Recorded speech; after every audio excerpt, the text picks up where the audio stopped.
para konsumen komersial kini dilarang keras membeli bensin maupun solar dari SPBU Retail. Pemerintah India secara resmi memberlakukan pembatasan ketat terhadap pembelian bahan bakar minyak di SPBU Retail demi mencegah risiko kelangkaan pasokan domestik.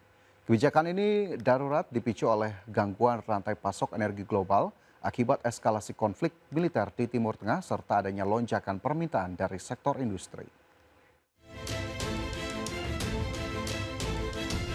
Berdasarkan perintah resmi pemerintah yang terbitkan pada Kamis 12 Juni 2026, para konsumen komersial kini dilarang keras membeli bensin maupun solar dari SPBU Retail. Selain larangan tersebut, pihak otoritas juga membatasi volume pembelian solar maksimal 200 liter per pelanggan atau kendaraan setiap harinya. Aturan ketat ini terbitkan setelah banyak perusahaan logistik dan truk berbondong-bondong beralih ke SPBU Retail karena harganya jauh lebih murah dibandingkan jalur pasokan curah industri.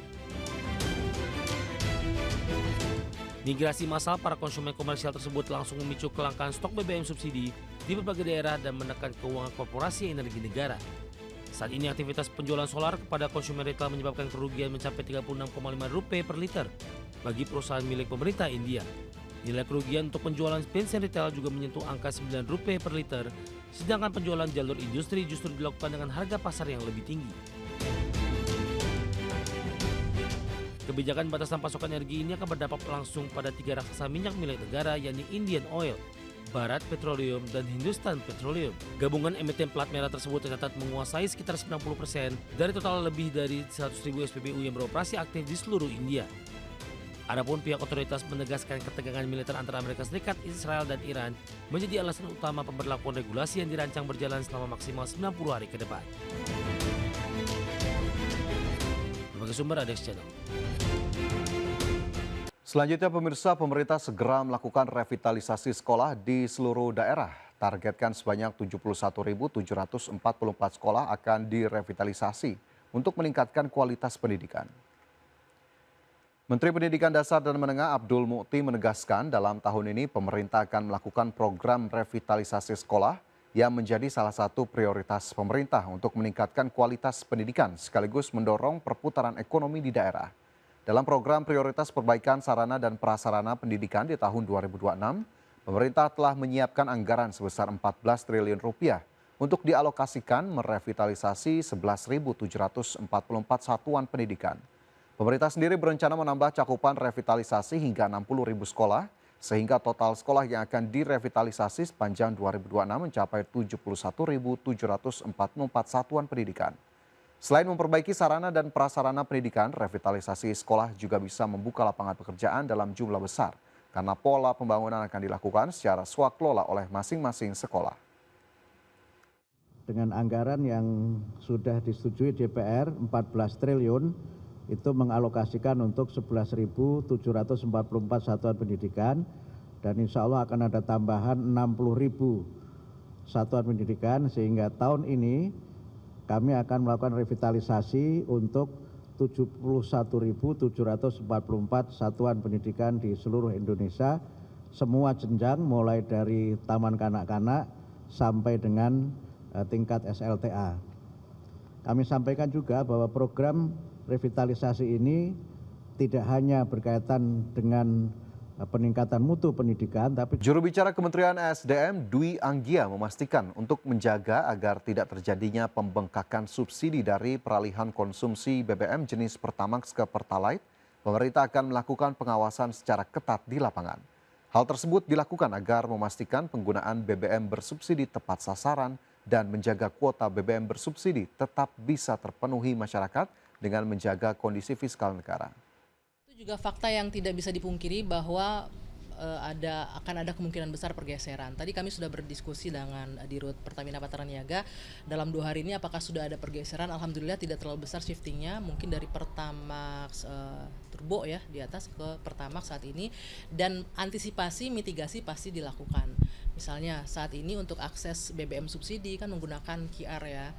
Walaupun mungkin banyak juga oknum-oknum yang mengakali ini, namun pemerintah, Menteri SDM sudah meminta untuk Pertamina dan juga pihak terkait untuk meningkatkan pengawasan di bawah. Tapi yang paling penting nggak semuanya harus diawasi, itu yang paling penting kesadaran dari masyarakat yang tumbuh. Mana yang haknya, mana yang bukan haknya, itu sih yang lebih penting agar kita bisa sama-sama survive.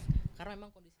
Imbas naiknya harga BBM non-subsidi Pertamax, para pengendara menyerbu Pertalite. Akibatnya sejumlah SPBU mulai kehabisan stok bensin.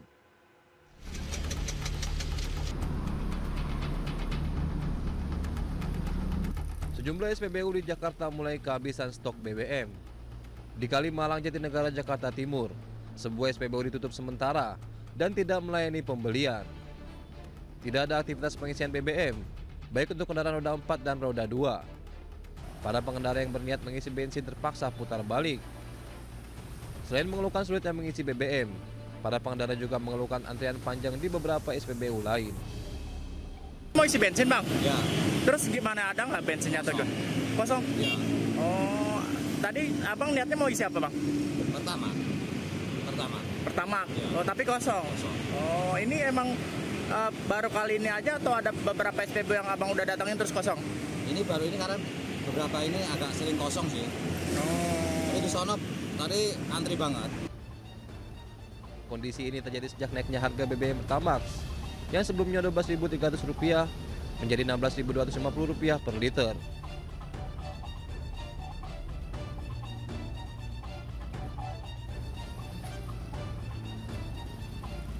Kementerian Energi dan Sumber Daya Mineral menjamin stok batu bara untuk pembangkit aman. Sekretaris Jenderal Kementerian Energi dan Sumber Daya Mineral Ahmad Erani Yustika memastikan stok batu bara hingga saat ini masih dalam kondisi aman untuk ketersediaan listrik di tanah air. Bahkan Erani menyebutkan pemerintah terus melakukan rapat dengan jajaran direksi PLN.